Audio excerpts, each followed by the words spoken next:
नमस्कार। देर से ही सही, आखिरकार आज डीएम मुत्ता सिंह सासाराम के सदर अस्पताल का निरीक्षण करने के लिए पहुंची गई थी। डीएम के दौरान तमाम कार्यों को देखने की कोशिश की गई और निरीक्षण के दौरान जो कमियां दिखाई पड़ी उन कमियों को दुरुस्त करने का निर्देश उनके स्तर से सीएस को दिया गया है। सबसे ज्यादा उनके द्वारा सख्त रवैया यहाँ के डीएस जो कार्यकारी अधीक्षक है उनको लेकर अपनाया गया है और साफ तौर पर सीएस को निर्देशित किया गया है कि उन्हें तत्काल उनके पद से हटाया जाए। सोचिए कि किस तरह से कार्यकारी अधीक्षक के कार्यों के बारे में डीएम मुत्ता सिंह को पहले से पता हो चुका था और निरीक्षण के दौरान जो कमियां दिखाई पड़ी उन कमियों को देखने के बाद उनके द्वारा सीएस को निर्देशित किया गया है कि कार्यकारी अधीक्षक को तत्काल प्रभाव से हटा दिया जाए। जब इस तरह का कार्य कोई अधिकारी के द्वारा किया जाता है तो पक्के तौर पर मानिए कि अधिकारी को पता हो चुका होता है या पता चल गया है कि अधिकारी अधीक्षक के द्वारा सदर अस्पताल के व्यवस्थाओं को दुरुस्त करने के लिए कोई बेहतर कार्य नहीं किया गया। इसीलिए आज मुत्ता सिंह को कहना पड़ा कि सीएस आप तत्काल प्रभाव से इन्हें हटाइए, अगर नहीं हटाएंगे तो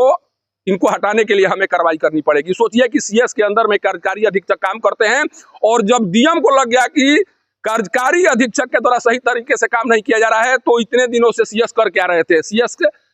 कार्यकारी अधीक्षक के कार्यों पर निगाह बना कर क्यों नहीं रखे थे? कार्यकारी अधीक्षक के कार्यों को देखने का प्रयास क्यों नहीं किया जा रहा था? इस बिल्डिंग में भी वो जाकर देखने की कोशिश की थी और ट्रॉमा सेंटर में पहुंचने के बाद जो कमियां दिखाई पड़ी उन कमियों को देखने के बाद उनके द्वारा साफ तौर पर कह दिया गया है कि जो भी जिम्मेवार लोग हैं, क्योंकि जब उनसे पूछा गया कि निरीक्षण के क्रम में किस तरह की स्थिति दिखाई पड़ी तो उनके द्वारा साफ तौर पर कहा गया कि यहाँ तमाम तरह की कमियां दिखाई पड़ी, तमाम तरह की सुविधाओं में त्रुटियां दिखाई पड़ी और अब इन त्रुटियों को बर्दाश्त नहीं किया जाएगा। स्टॉक पंजी निर्धारण करने वालों को भी हटाने का निर्देश दिया गया है उनके द्वारा। किस तरह से स्टॉक पंजी में गड़बड़ी उन्हें दिखाई पड़ी जिसके बाद उनके द्वारा इस तरह का सख्त निर्णय लेने के लिए बाध्य होना पड़ा है और सीएस से साफ कर दिया,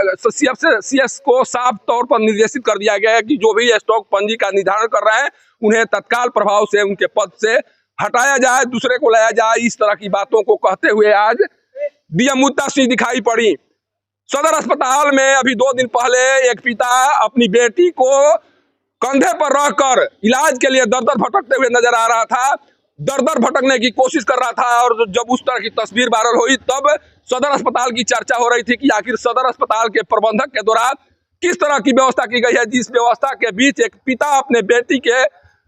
के इलाज के लिए कंधों पर रखकर दर-दर भटकने की कोशिश कर रहा है। जब इस तरह की तस्वीर आएगी तब अधिकारियों के द्वारा जानने की कोशिश की जाएगी कि आखिर सदर अस्पताल में किस तरह की सुविधाएं उपलब्ध कराई गई हैं।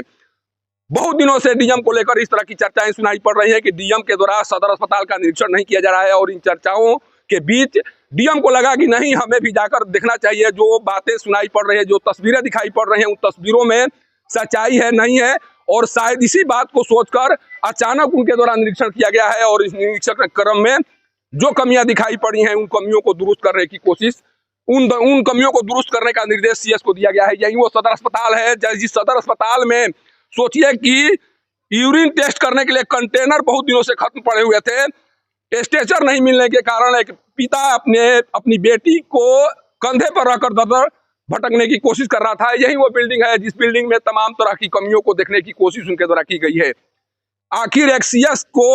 जब तमाम कमियों को सुधारने की जिम्मेवारी दी गई है, तमाम कमियों को देखने की जिम्मेवारी दी गई है तो इतने दिनों से पदस्थापित सीएस के द्वारा क्या कुछ देखने की कोशिश की जा रही थी? क्या वाकई में उनके द्वारा स्वास्थ्य व्यवस्थाओं को दुरुस्त करने के लिए कार्य किया जा रहा था? अगर कार्य किया जा रहा था तो फिर सीएस को कार्यकारी अधीक्षक का कार्य दिखाई क्यों नहीं पड़ा? कार्यकारी अधीक्षक की कमियां दिखाई क्यों नहीं पड़ी? अब इस तरह की बातों को जानने का प्रयास शुरू हो चुका है, कारण कि करीब 1.5 साल से यहाँ पर सीएस पदस्थापित है और उनके कार्यकाल में किसी कार्यकारी अधीक्षक पर डीएम के द्वारा सवाल खड़ा किया जाता है तो कहीं न कहीं यह माना जाएगा कि सीएस के इशारे पर डीएस कार्य कर रहे थे, कार्यकारी अधीक्षक कार्य कर रहे थे और उनके कार्य करने के तरीके से डीएम इस तरह से नाराज हैं जिसके बाद उन्हें तत्काल प्रभाव से हटाने का निर्देश डीएम के द्वारा दे दिया गया है। अगर डीएम के द्वारा इस तरह से सख्ती बरत दिया जाए या इस तरह से अचानक अस्पताल का निरीक्षण करना शुरू कर दिया जाए तो पक्के तौर पर मानिए कि इस अस्पताल में व्याप्त तमाम कमियों को दूर किया जा सकता है और यहाँ पर आने वाले तमाम मरीजों को सभी सुविधाओं का लाभ दिलाया जा सकता है।